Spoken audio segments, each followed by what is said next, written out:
Second Lieutenant Frank Ahearn, United States Marine Corps, Vietnam. I interviewed Frank up in Casper, Wyoming when I interviewed Lee Alley and others. It was June 8th, 2006, 18 years ago, folks. I've stayed in touch with Frank over the years. Frank, I hope you're doing well. It's about time we honor you with your story. Frank served with B Company, 1st Platoon, 1st Marine Division in Vietnam. January 68 to February 69, the Marines served 13 months versus the 12 months that the Army served over in Vietnam. But he tells a boots from the ground type story. Every Marine's a rifleman. He was a platoon leader, and he was around the Quezon battle, the Tet Offensive, Way City, and the Battle of Hughes. So he saw a lot of action, did a lot on the ground, and just tells a great story, folks, from his eyes and ears. And I want to honor Frank today with this interview story. So I want to thank Lauren Peterson. Lauren is a Vietnam era veteran. He served from 66 to 68, was drafted, then enlisted in the Marines for 2 years. He came forward, wanted me to share Frank's story. So thank you, Lauren. I appreciate your support of our veterans, our country, and this work that I'm doing. It's this important work that we need to get into the hands of our children, folks. History is condemned to repeat itself if we don't remember from it. So, Lauren, I want to thank you. First time working with you. I hope we can work with you again. And I want to say thank you for your service during Vietnam. I appreciate it personally. So, folks, if you'd like to sponsor a story or donate to this work, there's information in the video description in the comment section and on my website, larrycapetto.com. Voices of History Radio is still going. It's an outreach from this YouTube channel. If you'd like to help support that work, that'd be greatly appreciated. It's 24 hours a day where you hear the stories that are on the YouTube channel on the radio station. And I really want to get this into the hands of our kids and you know, truck drivers, people commuting. I listen to it, taking a shower, mowing my lawn, getting up, going to sleep. So I listen to it all day long. I just love my stories. I love my veterans. So that's at your fingertips. The Voices of History Radio app can be downloaded for free.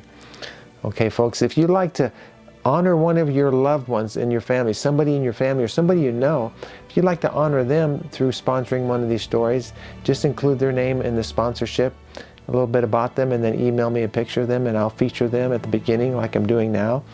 And we can honor your loved one that has served in the military. I'd like to say a little bit about them and honor them in support of one of my stories. So that's another option for you. Okay. Folks, thanks for watching and listening to these stories at my radio station. Subscribing to this channel if you haven't, and sharing these stories. It's important we get them out there. We're living in very perilous times. Thomas Paine said these are the times that try men's souls. We're in them right now, folks, and that's why these stories are paramount, that we learn from our history, and we honor our veterans, and we fight for these freedoms that they fought for, and don't let them go. Amen. Thank you for watching.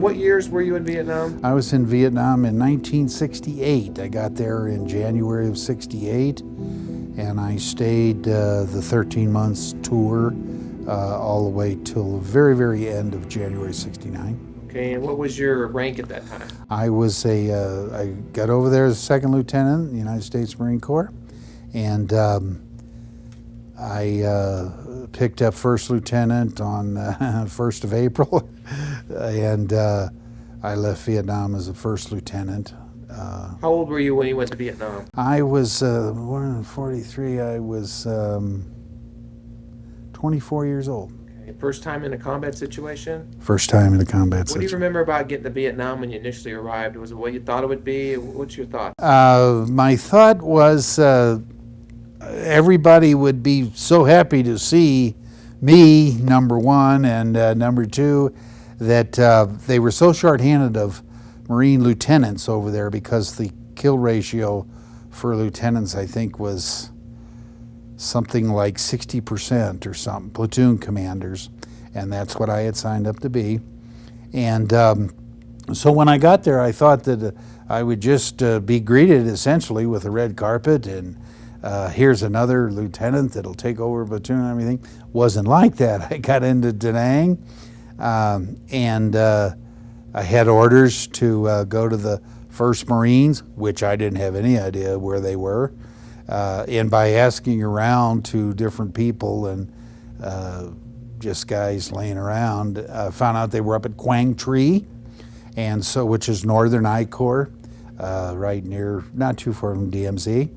And so I said, okay, you know, how do I get up there? Any way you can. So that's what I started doing, is hanging around landing zones and asking the pilots of helicopters, hey, are you going up north? I'm going to Quang Tri, I got orders. And I had a sea bag, a duffel bag, if you will, and just green as anything, right from Okinawa. I stayed like in 3 days in Okinawa, and then I went to Da Nang. And so I got to Vietnam in kind of the middle of winter, which was relatively cool, but temperature-wise, not cool. But got into Quang Tri and went to the tent where the colonel was, Lieutenant Colonel Mark Gravel, and reported in and told him that I would like a platoon. And so he assigned me to Bravo Company, 1st Platoon, 1st Marines, 1st Marine Division. And the thing that struck me most about Vietnam when I got off the plane was the odor. It smelled like mildew wherever you went. And that was something that just stuck with me a long time and remained with me for 13 months, where the heat and humidity and it almost smelled as though there was rotten everything.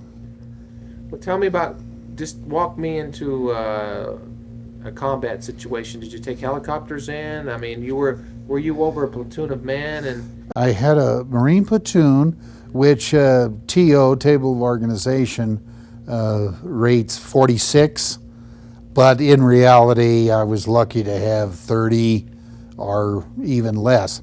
As soon as I got to Quang Tri, it was towards the end of January, stayed there about a week, got introduced to my platoon at night.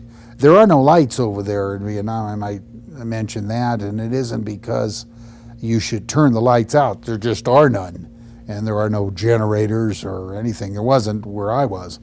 And so it was pitch dark, and was introduced to my platoon, and I asked the platoon sergeant to give me a list of the men and have each man write a little something about himself on the back of a napkin, if you will, or something. I found out that was not the thing to do, but into a combat situation right after Quang Tri, my platoon got moved to Hue Phu Bai Airport, 1st Platoon, and it was Airport Defense Perimeter, which was relatively easy duty. I had an outstanding platoon sergeant by the name of Sonny Valoria, and 5x5, he was good, and I have since emailed with him a little bit, but so I, as a boot lieutenant, pretty much stayed back and let him do everything for about a week. And then, after I was there only for about 2 weeks, Hue City broke out, the Hue City tent offensive. Hue Phu Bai Airport is not too far from Hue City. As far as helicopters go, didn't see any real combat helicopters. I used the the platoon, used the 2-cylinder Cadillac, which is, you walked everywhere. And so we walked up to, or hike, whatever you want to say, up Highway 1 into Hue City. And that was, what we met was a constant, steady stream of civilians coming the other way out of Hue City. We had heard a little bit that there was some enemy up there, but we did not know, or I did not know, the extent that they were up there. So I think 3rd Platoon was left behind, and 2nd and 1st Platoon went up there. In the meantime, the company commander, a fellow by the name of Gordon Matthews, was killed in Way City. And the man who took over, who I did not meet as yet, was Bob Black. And so we got up to Way City, and it was total chaos. It was civilians getting out of there as fast as they could. The nighttime belonged to the, I want to say Viet Cong, but there was Chinese soldiers up there too. And I can enumerate on that a little bit. But we got up the way, when we got to the company headquarters, it was nothing but cooks and supply people and stuff like that. A lot of the other people had been killed or had been out on patrol. So that was one instance immediately that I discovered the Marine slogan that every Marine is a rifleman. That's true. Even though you're a radio operator or a cook or a supply sergeant or something, you manned a foxhole, if you will, and that's who was in the company command post, if you will. And I met Captain Black, and he told me he was the skipper of Bravo Company. He had been the intelligence officer for the 1st Battalion, 1st Marines, and then he got moved to company level when Lieutenant Matthews got killed. So immediately we began patrolling. We were assigned certain trails or certain parts of the city to defend, and each day I would go up to the company command post and see Captain Black, and he would tell me, okay, this day do this, that, or the other thing. One of the first duties I had in combat was to take a bridge. The Viet Cong, or the NVA, whichever you want to say, Chinese, took over a bridge. So that was one of my first duties, and I had a platoon that should have been 46 men, but it was only about 28 or so. And I had no idea what to do. I had 2 weeks in country. I was a boot lieutenant. I would have had about 4 months in country had I gone over to Vietnam with the rest of my basic school graduating class. But I had been assigned to psychological operations school at Fort Bragg, North Carolina. So I had gone there for 10 weeks before I ever got to Vietnam, which is the reason why I was about 4 months removed from the rest of my graduating class, Ray Smith and other people. Let's get in, Frank. We got to get into, tell me why we were in Vietnam and who we were fighting over there. We were in Way City. We were fighting hardcore NVA, regular soldiers. This was not the Viet Cong, the little insurgents, a farmer by day, a fighter by night. This was the real hardcore soldiers. We had actually killed, one of my men had killed a Chinese soldier, and we could tell that he had come down through the Gulf of Tonkin, and if you look at a map of Way City, you will see it's very close to Gulf of Tonkin, and had come in aboard ship because we had looked at his body, and his feet were not the least bit calloused or anything. All of his pack was brand new. He was big. He was my size. I'm 6 foot, and he was, all of his weapons were clean and everything. So we knew that we were fighting not the little Viet Cong insurgent that had received so much attention, that we were fighting in the NVA there too.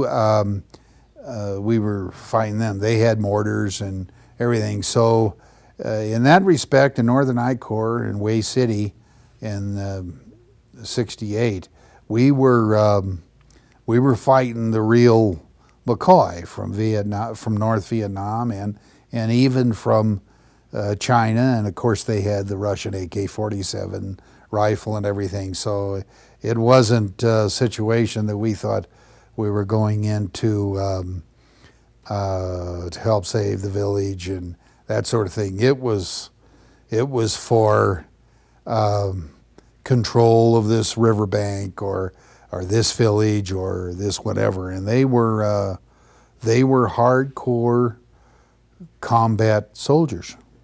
So what type of combat were you engaged in with these Vietnamese? Urban, Small arms, artillery. I mean, what's going on? we had hand-to-hand and small arms. In Way City, one time early in the morning, about 4 in the morning, my platoon had gone out and surrounded this village by the river. And as it began to get light, about 5:30 or 6 o'clock or so, we encountered a group of NVA coming across the river in boats, and they had a lot of gear and everything, so we opened fire with them and everything. And that was small arms. Then we got in a hand grenade fight with them, and then somebody called in mortars or something. I don't know whether it was friendly fire or not, but it landed right on us, and we had to call in medevac helicopters. In Rice Paddy, the terrain around Way City, since it was close to the Gulf of Tonkin, was essentially rice paddies. There was jungle and thick growth, but it wasn't the triple canopy jungle or anything that we encountered up around Quezon, which is more inland. But it was mostly small arms. It was rifle and pistol. I had given my pistol to the corpsman, Doc Smith, who got a Bronze Star that particular day. I wrote him up for that. But and I had taken his rifle, which was an M16. I carried an M16 the entire 13 months, and as a platoon commander or intelligence officer, I did not rate an M16. I rated a 45. But the corpsman, who needed all of his hands, if you will, he had an M16 that he rated, so we just switched. And but that was the type of terrain.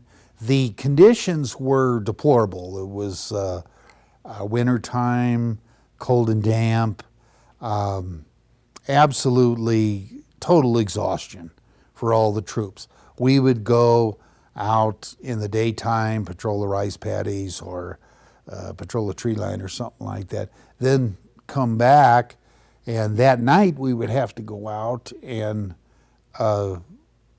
patrol at night, which is when we generally encountered the NVA or Chinese or whomever. And then you would come back in and you would get no rest or sleep, maybe an hour or two, and have to go back out. When I took that bridge, I told you my first job was take a bridge. I went from, I would say, about 28 men down to 18. A lot of them were casualties and stuff. And my oldest Marine then was a Lance Corporal by the name of Ken Fernandez. And he was only 20 years old, had 6 months in country. And because my platoon sergeant, Sergeant Valoria, had gone on R&R right before Way City. He didn't want to, but it was required that you'd go on R&R. So he went on R&R, and he missed a great deal of Way City. But that was all I had, was just the oldest trooper in my platoon after that bridge that I took was, I think, 20 years old or so. And it was just a bunch of kids basically right out of high school. Yeah, how did it feel to lose men, though? You lost friends, you lost some of your men. How do you deal with that at the time? I don't know how all second lieutenants deal with it, but I just dealt with it as follows. I just said, if the rest of the men are to survive whatever battle you're in, they're going to look to you, meaning me, for leadership. And the thing to do to save them and allow them to accomplish their mission is to not focus on who you just lost. The first Marine I ever lost was in Way City, and we were going across a rice paddy, and he was a machine gunner. A machine gunner is from the weapons platoon of the company, but it was attached to the first platoon. And we were going across the rice paddy, and it was like 300 yards of absolutely no cover. You were literally out in the middle of a football field. And a sniper had got him right through the head. And as we were attacking this one bill across there, there was a little pagoda right out in the center of the rice paddy. And nothing around for about 300 yards, just this pagoda. Pagoda was about 4 foot by 6 foot, and there were a lot of those over there. And so my radio man, myself, the corpsman, and I think one of my Marines were in that pagoda, and the other Marines were around out in the rice paddy, and I was calling in the company commander to give him a report and everything. And I felt this little tinge on my helmet, and I didn't think too much of it at the time, and I got my orders over the phone, and we went ahead and attacked the village and everything, and unfortunately, I was the only Marine I lost. However, after that was over, we went back to where we had started from, and Captain Black was standing on the edge of the rice paddy, and he looked at me kind of funny, and I looked at him, and and I told him what had happened, and the other Marines had carried the dead Marine off, and he pointed to my helmet, and I said, what is it? And I took my helmet off, and there was a crease where the sniper had gone through that helmet. There was a helmet liner over the helmet, which is kind of a camouflage cloth. And I just looked at that and looked at the captain, and I just said, and then I figured, from that point on, if I'm going to get it, there's a lot that I have nothing to say about. And so I'm just going to do the best I can for my men and to accomplish my mission and to win whatever conflicts we were assigned. And if I get it, then that's somebody a lot more powerful than me talking. And I kept that attitude the rest of Vietnam. I got wounded in Way City, and there was a couple other times I stepped on a mine. It didn't go off. If you want, I'll tell you a little bit of something about when we were patrolling up in Cantien. And there's so many instances I can tell you that if you were supposed to get killed, you would have gotten killed. There's no skill that I possess or used to avoid getting killed or anything. It's just that it wasn't my turn. For some reason, God saw fit not to have me meet my maker during Vietnam, and that is in that memorandum. Does your training prepare you for what you face, and do you become a different person in combat? Yes. Well, my training was excellent. Marine Corps gives excellent training. I had gone to 10 weeks psychological operations school at Fort Bragg, North Carolina, and I don't know whether that was a good thing or bad thing, because when I went over there, I expected to see this village and win the hearts and minds of the people and be a nice guy and whatever. It wasn't like that at all, not Northern I Corps with the Marines. So, but I had enough MAP training and calling in fire and things of that. And I can't fault in any way that I know of the training that I received. War changes you, changes all men, I think. If there was any hilarity or anything like that in my personality before I had gone into the Marine Corps and into Vietnam, I think it was gone. I entered the Marine Corps because I was going to get drafted. And the Navy, I wanted to fly Navy jets and had taken the test and everything, but they couldn't take me for 6 months, so I said okay, and it's in that memo too. But it gives you a different perspective on life to know that you're here simply because I'm here today, simply because somebody or something wanted me here and not 6 feet under in that rice paddy in Way City, or when I had stepped on a mine and when I had tried to get one of my wounded Marines recover the body from on Hill 881. And I can think of 3 or 4 different instances where a fraction of an inch or a split second would have made a difference, and I would not be here. So I don't know. I just don't see. It makes you appreciative of the fact that you were spared, and it makes you feel that you have a little more obligation to make this world maybe a little better place to live. And people say, oh, just forget about it and go on with your life. You really can't. You can't ever forget dead bodies and how they came about. And it seems to me that you're never the same. I don't know. How come Vietnam vets have come back and a lot of them have struggled? Did they not receive the help they needed to adapt to civilian life? Why do you think there's been so many problems with the Vietnam? I don't think they received the help. I think a lot of it is drugs. The 60s in particular was, if you will, the start of the drug culture. Marijuana mostly, but has gotten into cocaine and heroin. A lot of the Marines over there, and that's really the only ones I can speak to because I didn't see anybody else over there. First of all, they were volunteers. The Marines volunteered, didn't get drafted. Second of all, a lot of the Marines that I had over there, the judge said, well, I'm going to give you 3 years in the pen or 3 years in the Marine Corps. And so they would go to the Marine Corps.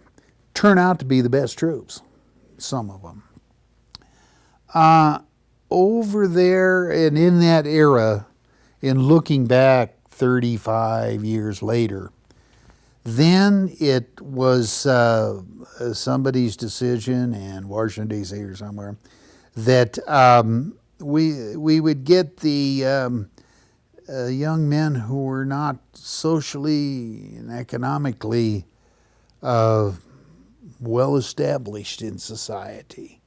And they would go over there and they would bear the burden of the extreme conditions that they would have to go through.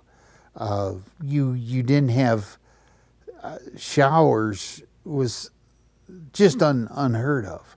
You didn't even have enough water to shave. You didn't have, you were alone. You'll see in those pictures, those hills there's nobody around. And the only information you would get from home would be a letter, or occasionally maybe somebody would send a little small tape or something. But a lot of the men, and didn't know that then, but it seems to me society has said, okay, we'll get these because they're not prominent socially or not prominent economically. Their dad isn't a congressman or whomever, and so they deserve to risk their lives for this country, America. And And if we experience casualties, 55,000, so what? The good ones stayed home, and drove their hot Mustangs and went to the hamburger stands on Saturday night and burned the flag and burned their draft cards. And the misery wasn't shared. Over there, the young men, they bore everything. They did without mail. They did without food. They did without showers or nothing. A lot of the jungle run on the men were because you wore the same shirt day in and day out for 4 months, and we did. And then you compare that with how some of their cohorts were living back here in the United States that were not serving their country. Either they were afraid or cowardly or whatever. And that's what struck me the most about Vietnam and looking back 35, 38 years ago, that so many young men over there who were brave and courageous, and a lot of them had no choice. They were going to get drafted, or the judge told them or something, and they were over there bearing the entire burden for freedom, if you will, of the United States. And their cohorts back in the United States were running off with their girls, and they had cars to drive and a nice warm bed to sleep in at night. You mentioned drugs over here. What type of drug usage was used over in Vietnam, and was it prevalent among the troops? It was mostly marijuana. Among the troops in the rear areas where they were relatively secure, I believe it was quite heavily used. Over where I was and where a lot of the infantry platoons were, you were too busy and you were too much on the verge of death to ever worry about where you're going to get your next marijuana. And you knew that if you were impaired, you might kill your buddy. And that's true.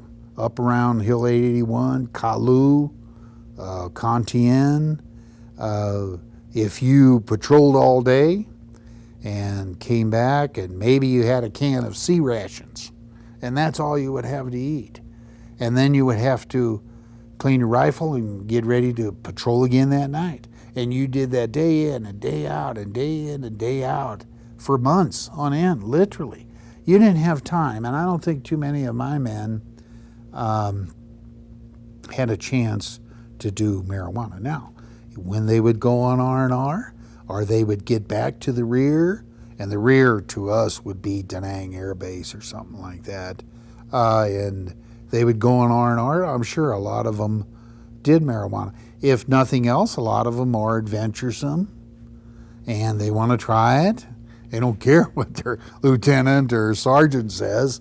I want to try it. I'm going to go on R&R in Hong Kong or Taipei or Kuala Lumpur, Malaysia, and the girl I'm with or whatever, we're going to toke up. Was it an escape from the reality of war? I think the result of the culture back here. I think it was both, really. There was, and the only escape, the combat that I was in, the only escape is to win. It's the only chance you had of getting out of there alive and to save your buddy and to make sure that he was okay, that if you got wounded, he would medevac you. So, but it was the culture, I think, back here in the United States, the San Francisco, the poppies, the flower children and all that. They would come back here to the United States, and even if they had another year to go on their tour, they would get into the culture. And don't forget, these are 21, 22-year-old men. And you can tell the ones that had been there because they had kind of a distant stare, and they just took everything more seriously, and as opposed to someone who wasn't there, hadn't gone yet. In Pendleton, when I got back after Vietnam, and I was stationed in Pendleton for about a year, and I was a platoon commander there, and I was an intelligence officer there too. And I could tell what men had been to Vietnam and what had not, just almost by looking at them. Never mind their medals or their rank or anything, but just by looking, seeing how they walked, they were a little, not spooky or anything, but a little cautious of any little door that would shut or anything like that, because that is the environment you lived in over there. There was no safe area, if you will, when you're out in combat. And I found that out on July 6, 68, which is in that book, memorandum. You every minute and everything you do, somebody's watching you and could be your last. But the men over there, the young troops I had, were courageous, loyal, dedicated, competent.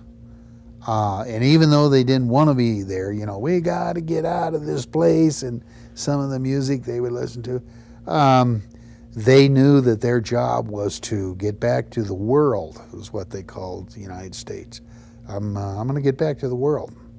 Because over there, it would seem as though you were literally on a different planet. You had none of the creature comforts, no light, no adequate toilet facilities, no nothing. Everything you carried, everything, food, your letters from home, whatever, you had on your back. And that was it. And that's that. Did you ever feel any guilt for surviving? A lot of guys didn't make it. I mean, again, I don't know why I am here, but I am. A lot of officers and men that were better than me did not make it. I have been in grenade fights where I had Marines in front of me from that stool to me, 3 or 4 in a row, and the one in front of me would get hit with a grenade, and the one in back of me would get hit with a grenade, and I would get nothing, except loud noise or something. But as far as guilty because I survived, no, I didn't feel as though that was in my hands. That was in somebody else's hands, some higher power that for some reason wanted me to come back. Frank, I've asked all the Vietnam veterans this question, but when you came home from Vietnam, or the troops you were with, did you receive a homecoming? I did. I was met at the airport, I think it was February 4th or something, by some members of my family. My father and mother had died when I was young, or when I was a teenager, and I was raised by an aunt and uncle, and who were marvelous people. And they met me there at the airport, and I think there was 1 or 2 of my sisters there. And I got off the plane in St. Louis, Missouri, and I don't know, I just I felt a lot different. And they had what you might say, a party where they invited some of the relatives over and everything. I think it was 2 days later, and I was sitting there in the front room, and one of my, I think it was my aunt, asked me, "Well, do you think we should be over there, Frank?" You know.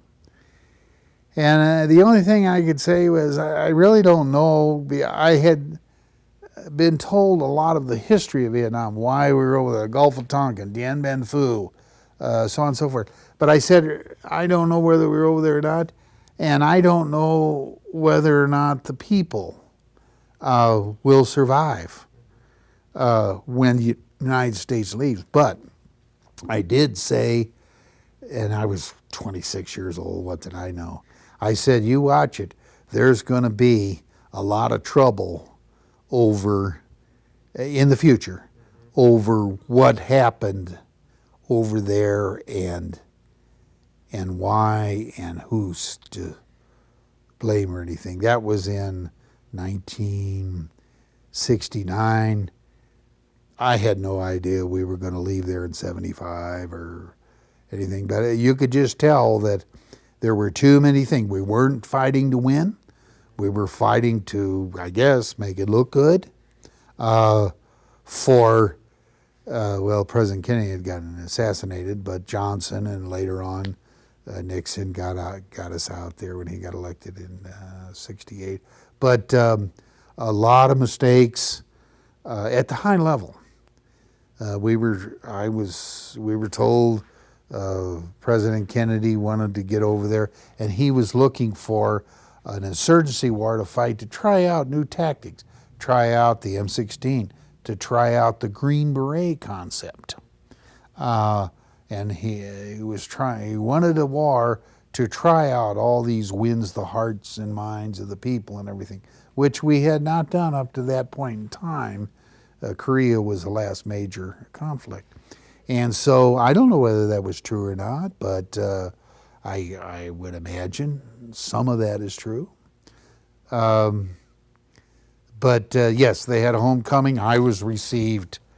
I did not receive any of the baby killer things because I came back. I was in St. Louis, Missouri, which is the Midwest, which is pretty patriotic and conservative and things like that. I did not go to San Francisco or New York or any of the hotbeds of protest. I didn't come from there. I went to San Diego in Camp Pendleton when I came home. And San Diego then at that time was pretty conservative, a lot of retired Navy people and everything. It was Southern California, but it wasn't as bad as Orange County or Los Angeles, where they had a lot of, or even Marin County or San Francisco County up there where they had a lot of protests and stuff. Frank, being a Vietnam veteran and an American citizen, what does freedom mean to you? It means a lot, and I would qualify that and say personal freedom. The right to do certain things in America that you really cannot do elsewhere. When I came back, I was allowed a month of leave, and so I bought a car, naturally, and toured the country. I left, I was corresponding with a young lady up in Washington, D.C. at that time, and so I drove up there, and then I drove down to New Orleans, Louisiana, where I had been drafted from before. And as I was driving along the highway in my car, I figured, here I am in America, and it's easy to cross from Kentucky to Tennessee or to go from state to state. There are places in this country, in this world, and in Vietnam where you can't do that. You can't go from this province to that province without having all kinds of paperwork, and if one person in authority, an officer, if you're Vietnamese, that is, decides you shouldn't be allowed to go, or maybe you should just be put in jail for trying to go. And you don't understand how incredibly free you are. For those of us who have fought for it, freedom has a flavor the protected will never know.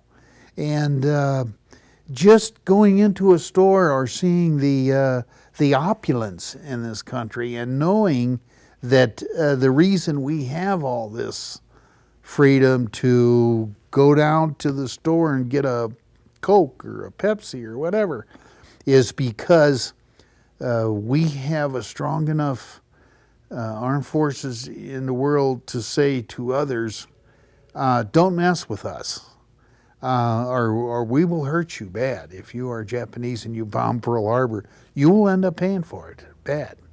And so that it does concern me quite a bit today, where the United States seems to be a paper tiger, or not protecting its freedoms enough against those who would destroy them. 9/11 is perfect example. There are people that really hate the fact that we can wear a pair of shorts when we go play tennis.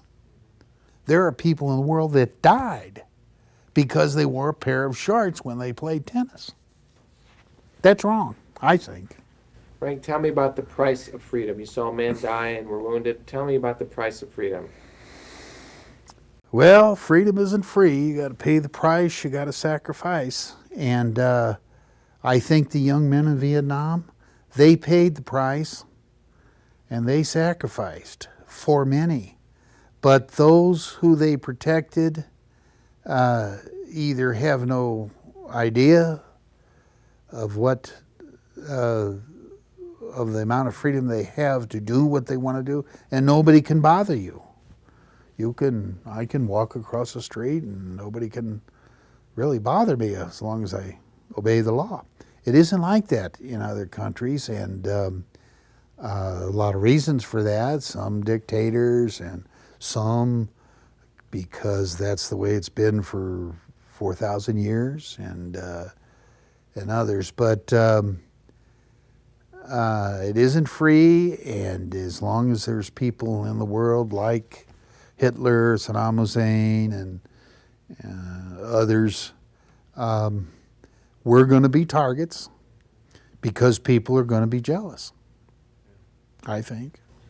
What does Vietnam mean to you 35, 40 years later? Does it have any significance in your life as far as what you went through over there? It does have significance in that we should have learned our lessons over there, and I think one of the lessons we should learn is if you go to war and you risk the lives of young men, you should go to win that war and to emerge victorious. I think we kind of did in Vietnam emerge victorious. I know this, the NVA, the Chinese, or the Viet Cong could not get rid of any place where we wanted to be. If we wanted to be in Khe Sanh, regardless of all the artillery that came across the border that was Russian made, and the incredible siege of Khe Sanh, they did not dislodge those Marines from there. Way City, they came in, the NVA, and murdered 1,200, had a mass grave, 1,200 civilians and officials and everything. And we had control of that city in 2 weeks, and within a month or so, turned it back over to the civilians and went out. So they could not dislodge us, and they could not overwhelm us with our firepower and our mobility and helicopters and everything. But where they did get us was back home, the Jane Fondas and all of the draft card burners and everything. And I blame our leadership on that, a lot of it. Uncommitted, tentative leadership, and not saying, okay, we're going to get them. You know, to me, where is our Harry Truman when you really need him? And I'm not blaming any one particular party. There's plenty of blame to go around. But what it means to me is if you go commit something, the resources of the country, the young men, and their courage and their valor, you should commit that to win, and not let anything come in the way of that. That's what I think, and I do not think there are enough instances today where we are doing that, but that's a different subject altogether. Have you been back to Washington, D.C., and seen the Vietnam Wall? I have not seen the Vietnam Wall in Washington, D.C. I did see it when it came to Worland, Wyoming. What did you experience when you saw that? You know, what a shame that we have to have a wall to mention all of these men and parade this wall around the country, and really don't have a lot to show for it, I think. Now, I should qualify that. We were asked to go to Vietnam. We were asked by the constitutional authority elected over there to please come in and help us, or all of Indochina will fall, and the domino theory, and so on and so forth. So I guess you could say, yeah, we should go over there, and knowing what we know now, maybe we would not, but knowing what we knew then, yeah, we should go over there and try to stop that. But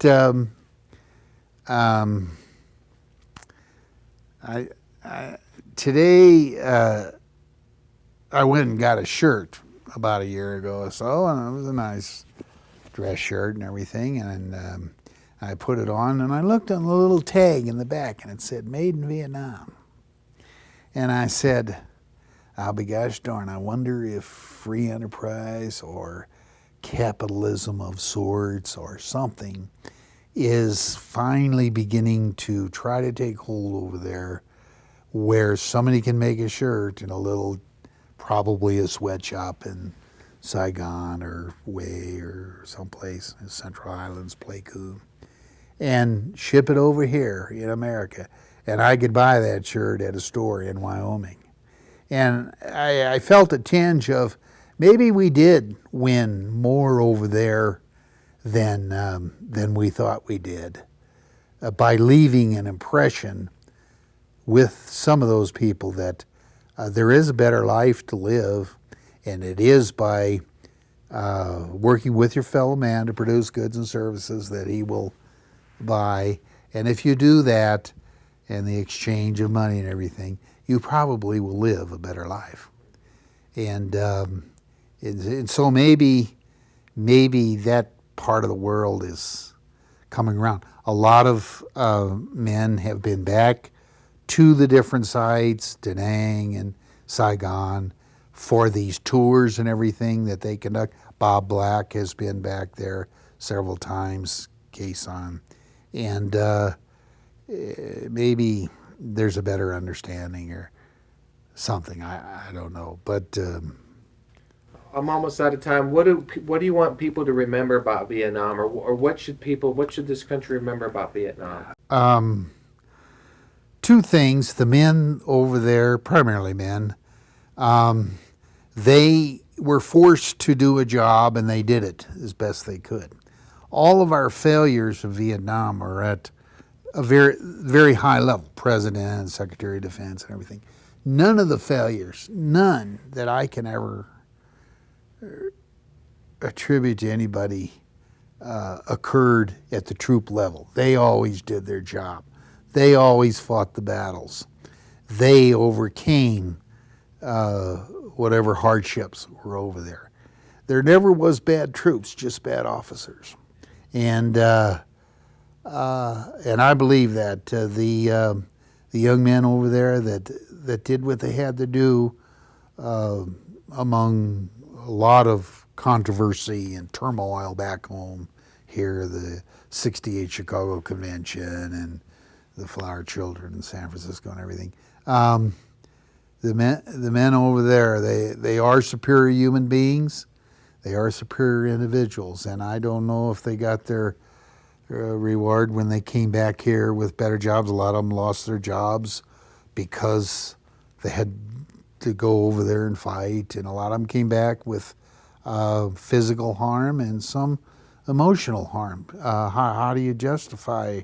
He didn't go. He took my girlfriend. He now lives in a nice 3-bedroom, 2-bath, 2-car detached garage out in the suburbs, and I'm down on a park bench because I cannot get over what happened to me. And I don't know how to answer that. I wish I knew.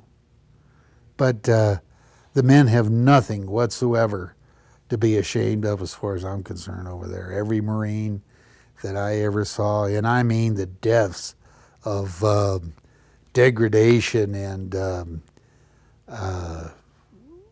no creature comforts at all.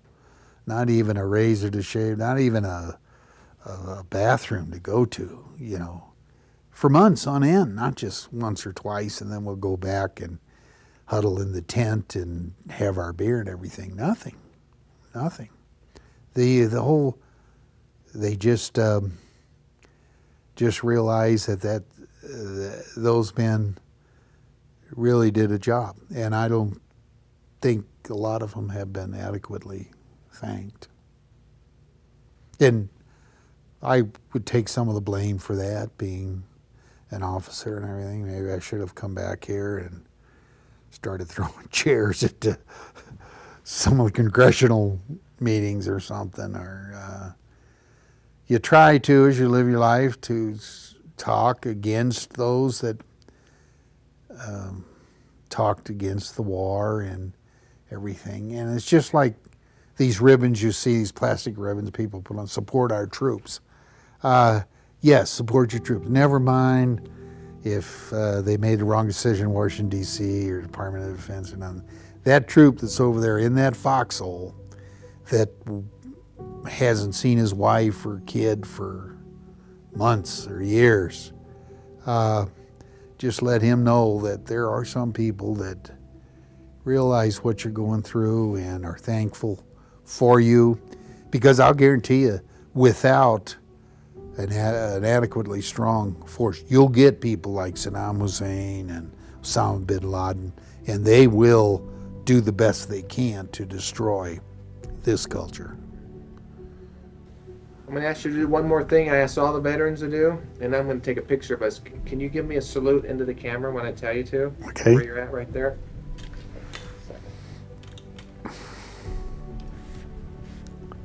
Okay, right into the camera, Frank. Great. Okay, got it. Good. Stay right there.